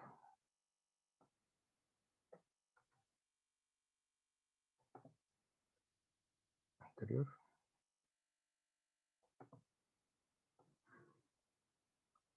Entonces hay una clasificación, ¿verdad? Por ejemplo, el grupo que es el que más aparece en la tele, que es el de Sanders y Alexandria Ocasio-Cortez, ¿verdad? Normalmente se le llama como socialdemócratas de lucha de clases, para decir que las propuestas en realidad son propuestas socialdemócratas, ¿verdad? Pero que como que su aparición abrió la discusión sobre el problema de la lucha de clases, digamos, de la acción directa y este tipo de cosas. Porque, por ejemplo, la plataforma, que eso es muy raro para los europeos, pero se entiende por las dimensiones gringas, que es que Estados Unidos no tiene sistema nacional de seguridad, ¿verdad? O sea, solo tiene sistemas privados. Y es el único país capitalista central que no tiene sistema estatal de seguridad. Entonces, el debate ese, digamos, que a uno le parece como muy obvio, ¿verdad? Sobre todo siendo costarricense, porque la caja es un sistema universal, entonces a uno le parece que es como obvio que esa es la forma en la que debería ser. Pero bueno, en Estados Unidos eso no es obvio y eso es un tema central de todo el debate sobre si puede haber o no puede haber sistema de aseguramiento universal. En principio, obviamente, sí puede haber, pero el problema es que choca contra intereses que son muy poderosos, ¿no? Que tienen que ver con intereses de las aseguradoras, de las farmacéuticas, del lobby médico. Entonces, ahí hay un debate interesante. Nico. No, solo quería decir que muchas medidas que, si uno ve las noticias estadounidenses, parece como que a nadie le gustan, son muy populares, digamos, hasta en las encuestas que hace Fox News sale que la salud universal, el cuidado universal es como 80%, en muchos estados. Ahora en las elecciones ganó subir el salario mínimo a $15. O sea, o también vemos legalización de marihuana o quitarle más poder a la policía.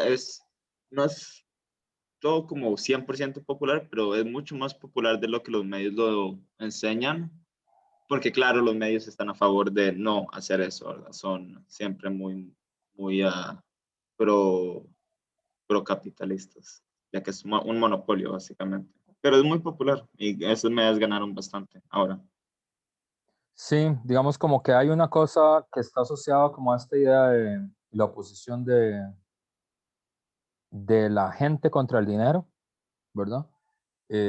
Ahí hay un debate que es grande, bueno, yo no lo puse ahí, que es el debate abolicionista negro, ¿verdad? Que es un debate muy interesante porque, digamos, hay todo un sector del movimiento negro que lo que defiende es la abolición de la policía, ¿verdad? En la medida en la que es una institución colonial. Entonces, eso es vacilón. Y bueno, La ¿y qué tiene? Perdón. No, sabes que la policía estadounidense empezó como eran grupos para capturar esclavos que se escapaban. Sí, ese Y, es el origen. sí, y de ahí cuando pasa mucho que alguien tiene un episodio psicótico, entonces llaman a un policía que no está entrenado y les dispara. Y es como, mae, no había necesidad, ¿verdad? No había necesidad de mandar al mae del cole que le gustaba pegarle a los chiquitos con una pistola, atacar a un mae que solo necesita ayuda médica. Entonces es parte de eso. Sí, ahí hay, ese debate es como muy interesante, ¿no? Porque hay como un debate que tiene que ver con desfinanciar la policía, que es como el que que me parece que es el que tomó más fuerza, tiene que ver con reducirle el presupuesto. Y hay otro debate más de la tradición garbeísta, digamos, más militante, más negra, que es abolirlo, ¿verdad? Porque es una institución de esclavista, digamos que no hay forma de reformarlo, es como, para traducirlo en Costa Rica, es como la actitud hacia el trabajo infantil, ¿verdad? Que no hay forma de legalizar o mejorar el trabajo infantil. El trabajo infantil hay que abolirlo. Los niños no deberían trabajar, es de punto, ¿verdad? Entonces ese debate entre de financiamiento y abolición tiene que ver con eso, como si una institución es, eh, ¿cómo decirlo? Eh, administrable, digamos, de alguna forma, o mejorable, o perfectible, o aceptable en condiciones menos ominosas, ¿verdad? Que sería como la idea de financiar la policía, o si esa institución es en sí misma una institución inaceptable y que por lo tanto hay que hacerla desaparecer. Que para traducirlo a latinoamericano sería sí, como el trabajo infantil, ¿verdad? O sea, alguien podría decir, no, bueno, el trabajo infantil lo que necesita es que tenga protecciones, porque eso sería peor que aboliéramos el trabajo infantil, ¿verdad? Y habría otra gente que dice, no hay tal cosa como un mejoramiento del trabajo infantil. Punto, nada más no tienen que trabajar.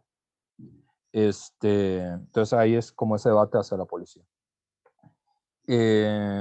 Hay toda una tradición que a mí eso es lo que me ha parecido más interesante, eh, que tiene que ver con el descubrimiento de las tradiciones socialistas en Estados Unidos. O sea, como que ha reaparecido todo un montón de literatura y de publicaciones y de trabajos históricos y de debates, como justamente recolocando que, bueno, que no es verdad que la tradición histórico-social estadounidense solo sea la tradición del destino manifiesto y del imperialismo y del American Way of Life, sino que hay una larga tradición socialista local, ¿verdad? Que mezcla la tradición socialista judía, ¿verdad? Fue muy importante siempre en Nueva York.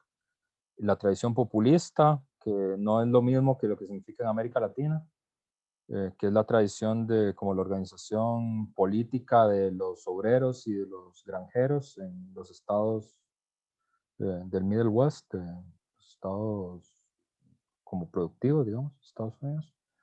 La tradición del sindicalismo minero, que siempre fue muy fuerte, ¿verdad? También que era donde los Wooblis fueron más fuertes siempre.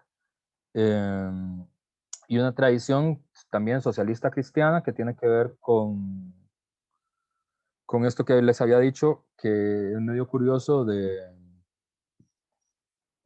que muchas de las sectas cristianas que fundaron los Estados Unidos eran sectas cristianas con una interpretación comunista de la vida social, ¿verdad? Como en el cristianismo en principio no existe, esto es una cosa que si uno le explica a Fabricio Alvarado se puede infartar, pero en principio en el cristianismo no existe la propiedad privada de la tierra, ¿no? Porque la tierra es de Dios, entonces no puede haber propiedad privada de la tierra. O sea, la tierra está en usufructo, porque el propietario de la tierra es Dios.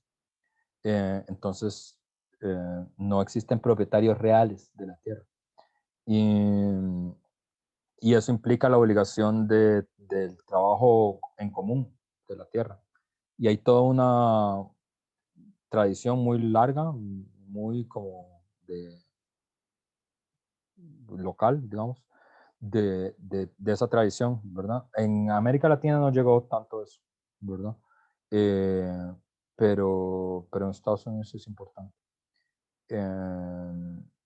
Y que se pudo desarrollar también porque no, digamos, la razón por la que en América Latina no llegó eso es porque América Latina tiene otra tradición que es la de la tradición de la iglesia de Estado, la iglesia institucional de Estado, ¿verdad? Que es la católica.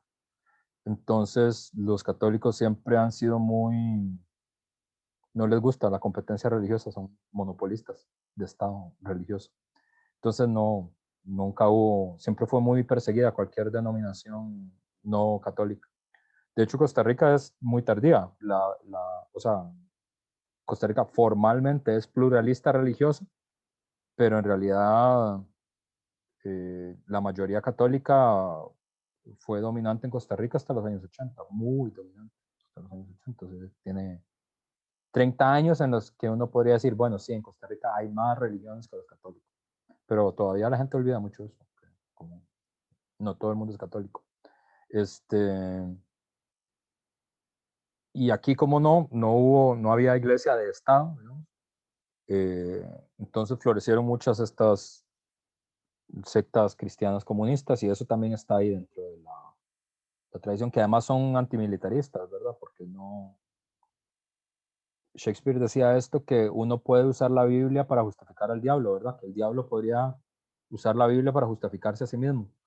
Entonces, así como uno puede hacer una defensa militarista cristiana de la guerra, digamos, uno podría usar frases de la Biblia para justificar la guerra y el militarismo, uno también puede usar frases de la Biblia para justificar lo contrario, ¿no? Para justificar la no participación de la guerra y la no participación en el ejército, ¿verdad? Y de ese tipo de tradición, por ejemplo, se alimenta David Thoreau y esta tradición antimilitarista y eso, ¿verdad? Es como casi anarquista, semianarquista, ¿verdad?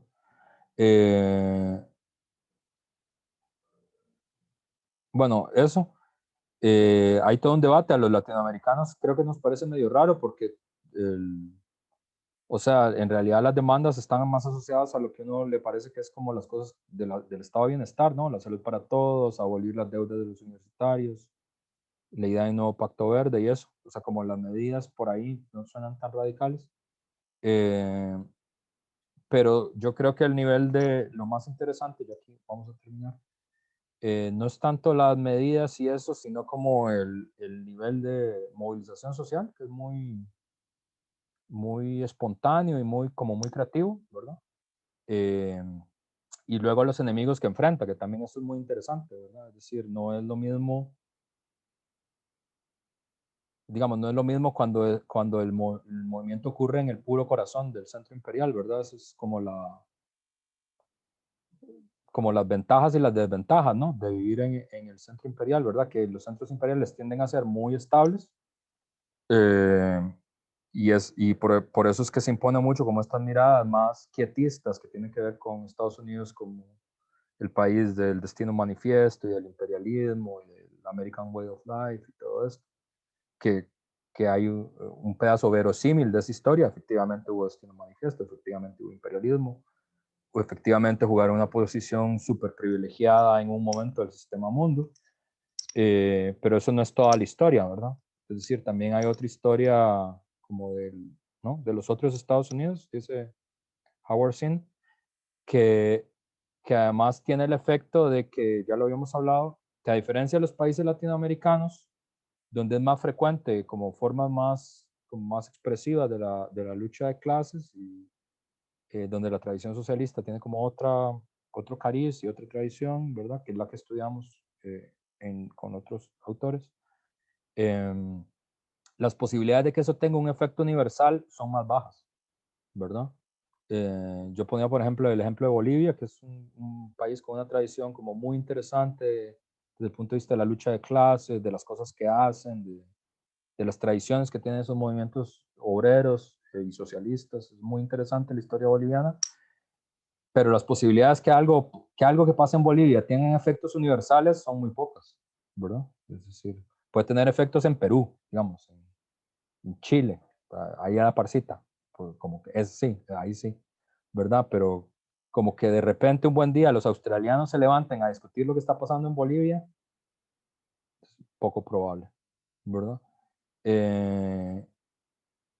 Y digamos, el movimiento como obrero y social y popular en Estados Unidos tiene esa ventaja, ¿no? Que como está en el puro centro del imperio, obliga a todo el mundo a hablar sobre eso, ¿verdad? Y los efectos de las cosas que hacen tienen efectos en todas partes del mundo, ¿verdad? Eso es, por ejemplo,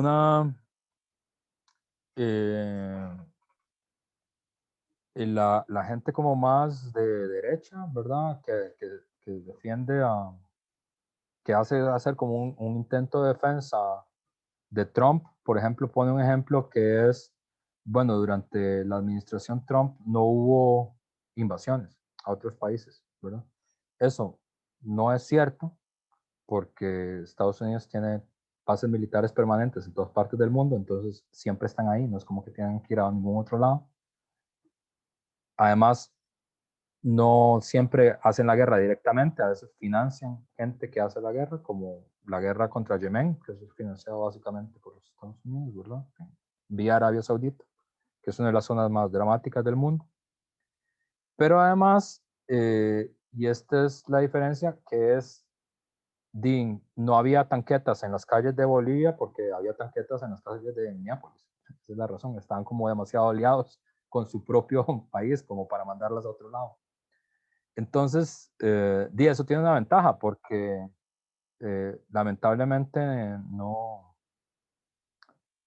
como nuestros gobernantes no razonan así, ¿verdad? Pero si había un momento de la historia donde los latinoamericanos podrían haber intentado algún cambio importante en América Latina, era este, porque Estados Unidos estaba demasiado aliado en sus propios enredos como para además tener que preocuparse por los latinoamericanos. O sea, si había un momento en el que estaban distraídos, era este, ¿verdad? Ya ahora creo que ese momento un poco se cierra. Pero tiene eso, ¿verdad? Y bueno, ya, yo termino, son las 3, más bien me pasé. Y nada, quedamos, la otra clase ya les digo que vamos a ver, porque ya no vamos a hablar más de Estados Unidos. Vamos a hablar de, creo que Anselme Japet es lo que vamos a ver ahora. Déjenme ver, les confirmo. Profe, yo Adelante. tengo una pregunta. Ajá.